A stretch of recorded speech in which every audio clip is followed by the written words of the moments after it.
El vampiro funciona como una especie de chivo expiatorio sobre el cual recaen, mediante el mecanismo de la proyección, cuestiones sociales y moralmente inaceptables. ¿Quieres conocer sobre el simbolismo de los vampiros? ¿Cómo puedes analizar e interpretar esta figura en los textos? Hoy vamos a desentrañar el mito del vampiro. Creo que somos muchísimas personas las cuales consideramos a estos monstruos nuestros favoritos. Para esta temporada de Halloween decidí hacer un especial de 2 videos donde vamos a desentrañar todo este mito, de cuál es su origen, su simbolismo y cómo ha sido representado en las diferentes épocas y cómo los vampiros pueden ser un reflejo de los miedos de la sociedad. En el video del próximo domingo vamos a profundizar en las vampiresas, ya que ellas son de alguna manera un caso aparte, y además cómo ha evolucionado el vampiro y qué representa este en la sociedad actual. Primero quiero hacer una pequeña aclaración. Hay demasiada información sobre los vampiros. Voy a seleccionar lo que a mí me ha parecido más interesante, lo que he podido verificar. Si crees que hay algo de esto que puede estar erróneo, por favor déjalo en los comentarios para así aprender entre todos. Igual que si tienes información interesante, no dudes en dejarlo en los comentarios. Empecemos con algunos hechos reales sobre los vampiros. Sí, he dicho reales, documentos reales, para entender un poco el contexto histórico y social de esta criatura mitológica.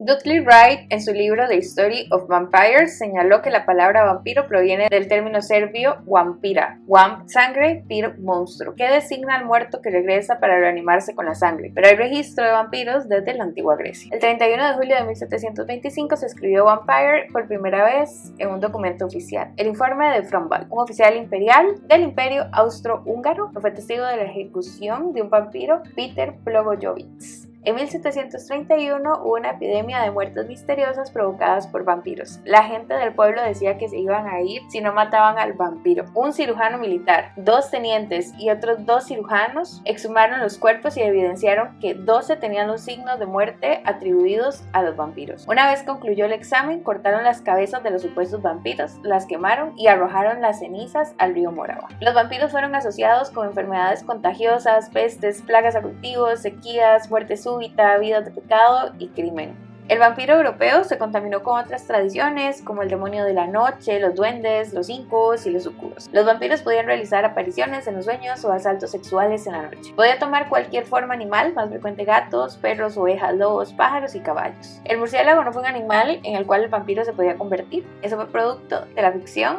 y del cine. Cuando uno lee Drácula, de hecho se transforma en lobo. Ahora vamos a profundizar sobre los vampiros en la literatura.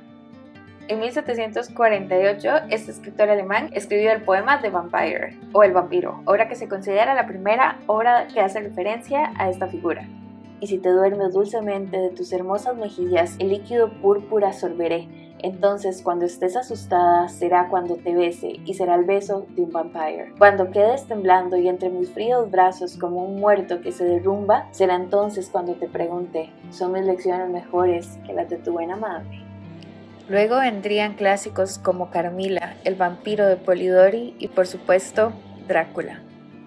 Entendiendo un poco más el contexto social, cultural y literario del vampiro, ahora sí profundicemos en cómo lo podemos utilizar como simbolismo cuando estamos leyendo un texto. El vampiro es una entidad a la que le atribuimos lo ideal de la humanidad: la inmortalidad, la belleza absoluta, encanto irresistible, sabiduría, serenidad y control de su entorno. No obstante, es caracterizado también por nuestros demonios internos. Es insaciable en sus apetitos, dentro y fuera de lo sexual, sanguinario, egoísta, manipulador, y debajo se esconde una bestia voraz y salvaje. Es un monstruo, pero tiene apariencia humana. En ficción puedes poner a una figura humana a hacer las cosas más despreciables, horribles y abusivas. No es lo mismo un vampiro que un hombre lobo o un zombie. Ahora súmele a esto un contexto donde la moral era lo ideal y era una época súper represiva. Hablamos de la época victoriana, donde la lujuria y el pecado se veían a escondidas. Las primeras historias vienen de una época y lugar en las que las normas sociales eran muy inflexibles, por lo que las personas vivían cohibidas. Y el individuo promedio, ¿cómo podría canalizar toda esa pulsión de sexo, sangre y riqueza? Crea la imagen del vampiro. ¿Y en quién la proyecta? ¿Hacia dónde manifiesta esa imagen? Pues ante esa pequeña población que sí podía permitirse cada capricho que desease, la aristocracia. El pueblo imaginaba a esos hombres llenos de privilegios en sus castillos que podían incluso asesinar a sus hijos por ambición o abusar de sus hijas por lujuria sin tener consecuencias. Los mitos no son arquetipos en sí, pero son creados por arquetipos. El arquetipo de la sombra es la parte escondida de la psiquis humana, la parte que nos da miedo por su oscuridad. Este miedo causa que nuestra mente construya mitos para representar esta parte escondida en nuestra psique. Ahí es donde nos adentramos en los vampiros. Representan nuestro lado más primitivo, agresivo, hambriento, lujurioso y desobediente. El vampiro es una manifestación de nuestros deseos carnales y primitivos.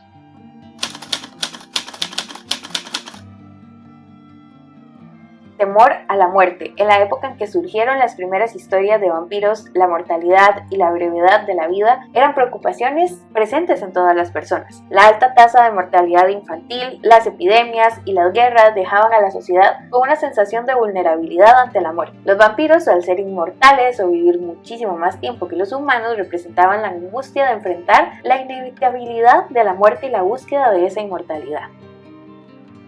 Temor a la decadencia y la corrupción. Los vampiros a menudo se describen como seres hermosos y seductores que sin embargo ocultan una naturaleza corrupta y depravada. Esta dualidad refleja el temor de la decadencia moral y la corrupción en la sociedad, con su apariencia encantadora antes de revelar su verdadera naturaleza, lo que podría interpretarse como una metáfora de la traición y la maldad oculta en la sociedad. Miedo a la sexualidad reprimida. Las historias de vampiros a menudo exploran temas de sexualidad reprimida y deseo sexual. Los vampiros son criaturas sensuales y seductoras que ejercen un poderoso atractivo sobre sus víctimas. En una sociedad victoriana represiva, donde se esperaba que la sexualidad fuera reprimida y controlada, los vampiros representaban una liberación de los deseos prohibidos y una amenaza a la moral establecida. Temor a lo desconocido y al extranjero. En muchas historias góticas, los vampiros son extranjeros o forasteros que llegan a una comunidad y perturban el orden establecido. Esto puede reflejar el temor a lo desconocido y los cambios sociales y culturales que acompañaban la globalización y la migración en la época en que se escribieron estas historias. Por ejemplo, Drácula. Mientras el mito del vampiro empezó como una representación inconsciente del arquetipo de la sombra, los numerosos relatos en el folclore literario junto con la ficción literaria han trasladado al vampiro de nuestra subconsciencia a nuestra conciencia, formando un patrón o modelo que forma la base de 3 arquetipos básicos del vampiro: el vampiro monstruo, el vampiro trágico y el vampiro romántico o héroe. El vampiro ha sufrido a través del tiempo una serie de reelaboraciones que se relacionan con los cambios sobre la concepción del erotismo y la muerte. En un principio, los vampiros, por ser una producción contra natura, son desagradables, deformes, crueles y malvados, pero en la modernidad pueden ser hermosos debido a las reflexiones de lo sublime. Es por ello que comienzan a igualarse a las representaciones de la belleza penitente, aquella que más que placentera resulta siniestra, pero igual te atrae. Los autores modernos no solamente están creando vampiros que ya no son tan monstruosos como los de los siglos anteriores, sino que también están inventando reglas completamente diferentes, nuevas, para lo que significa y lo que representa ser un vampiro, incluso de cómo llegaron a convertirse en un vampiro. Y como les decía, todo lo que tiene que ver con las vampiresas es incluso para mí más interesante, así que no se pierdan el video de la próxima semana, donde vamos a profundizar del vampiro actual y el simbolismo de las vampiresas.